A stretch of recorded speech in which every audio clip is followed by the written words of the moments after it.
The Iranian Foreign Minister warned that the war Gaza could lead to a great conflict in the Middle East, and Lebanon and Yemen have already been prepared to participate in more countries. Iran Foreign Minister Hossein Amirabdollahian told the Doha Forum on Monday, "At least every week we receive a message that says that U.S. bases in Syria and Iraq are targeted by some groups," said. "There is a possibility of a large explosion that cannot be controlled by any party in the region." The ominous warning is watching the United Nations Security Council decision to immediately search for a ceasefire of the U.S. veto. He avoided. Netanyahu says Biden says that Israel will act military service against Houthis UN Secretary General António Guterres continued to fight region as an intense struggle in region.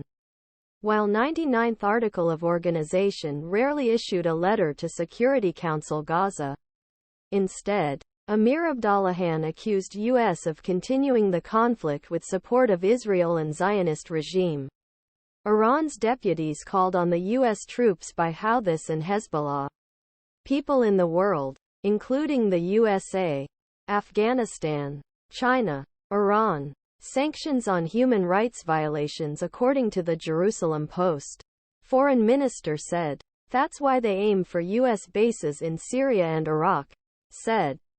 Since October 17, militant groups have launched several attacks on commercial ships in Red Sea, including a total 90 attacks against U.S. bases and troops in Middle East and abduction of a cargo ships at beginning this month.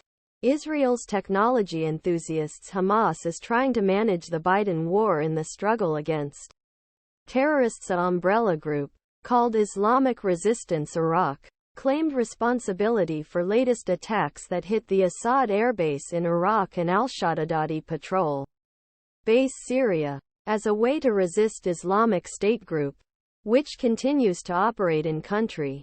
Approximately 2,000 U.S. soldiers remain in Iraq within scope of agreement with Baghdad.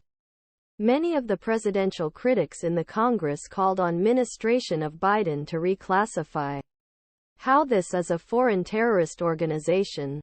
The Trump administration implemented appointment as one of final actions to group. But Biden reversed this decision as one of first actions that started to task. Foreign Minister Antony Blinken claimed that administration had removed the appointment on concerns that Yemenis had a destructive effect on access to basic goods such as food and fuel.